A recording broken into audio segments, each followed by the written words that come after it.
चला तर मग मंडळी, आजचा हा व्हिडिओ बघून तुमच्या तोंडाला पाणी सुटलं ना?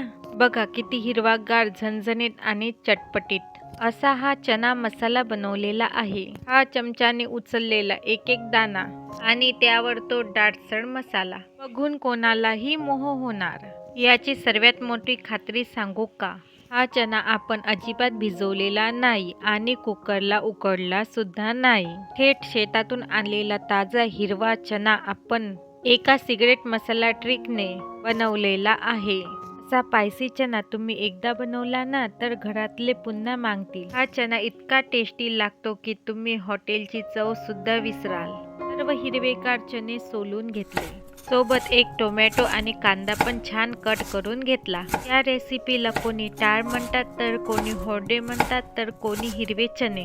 तुम्ही याला काय म्हणतात कमेंटमध्ये नक्की सांगा. सध्या जिरे वापरले नाही, थोडी राई टाकली. मसाल्यामध्ये जिरे वापरणार आहे म्हणून एक कट केलेला कांदा टाकून छान परतून परतून घेतले. कांदा मंद आचेवर सोनेरी होईपर्यंत छान परतून घ्यावा. ओले हिरवा चना कोणाकोणाला खायला आवडतात आणि तुम्ही कशा पद्धतीने ओले चणे खातात? एक चमच इतका ठेचलेला लसूण टाकून छान मंद आचेवर परतून घ्यावे. लसणाचा कलर थोडा किंचित बदलेपर्यंत परतत राहावे. तर या ठिकाणी मी डायरेक्ट एक टोमॅटो कट करून ठेवलेले टाकणार. तुम्हाला प्रश्न पडलाच असणार, या ठिकाणी चटणी मीठ हळद काहीच नाही पण डायरेक्ट टोमॅटो टाकले?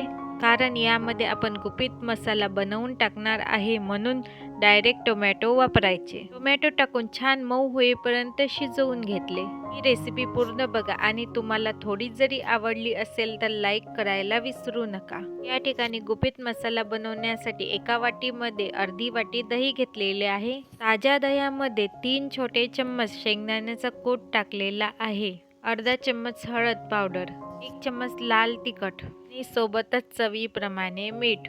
या ठिकाणी मी जिरा पावडर, धनिया पावडर आणि कलमीची पावडर सर्व 1 चम्मच घेतलेला आहे. हे मिश्रण छान फेटून घेतलेले आहे. मसाला या पद्धतीने बनवा तर रेसिपी एकदम बेस्ट तयार होणार. तरी सुद्धा बनवण्याची पद्धत अवलंबून असते. आता या ठिकाणी कांदा टोमॅटोची प्युरी छान शिजलेली आहे. त्यामध्ये हा मसाला टाकू. छान मंद आचेवर परतत राहावे. मसाल्याला तेल सुटेपर्यंत परतलं की जो सुगंध येतो, वाह क्या बात है. आणि हॉटेलमध्ये सुद्धा या पद्धतीने छान परततात. जोपर्यंत हा घटसर होत नाही आणि याला खूप सारे तेल सुटत नाही तोपर्यंत परततात. हॉटेलच्या तुलनेपेक्षाही भारी आणि आरोग्यदायी हिरवा चना आपण घरी बनवू शकतो. मसाल्याला तेल सुटलं की समजायचं आपली ग्रेव्ही तयार. आता यामध्ये हिरवागार चना टाकू. एक टिप सांगते, हिरव्यागार हरभऱ्यामध्ये लोह, आयरन आणि प्रोटीनचा खजिना असतो. भिजलेल्या चण्यापेक्षा हा ताजा चना पचायला हलका आणि चवीला गोड असतो. छान परतून घेतल्यानंतर शिजण्यासाठी फक्त अर्धी वाटी पाणी टाकले. खरंच मंडळी, सुगंध घरभर पसरलेला आहे. हिरवा चना हा 2 ते 3 मिनिटातच लवकर शिजून येणार.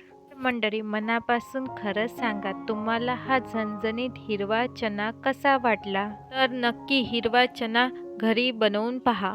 चॅनलला लाईक करा, शेअर करा आणि सबस्क्राईब करायला विसरू नका. पुन्हा भेटू.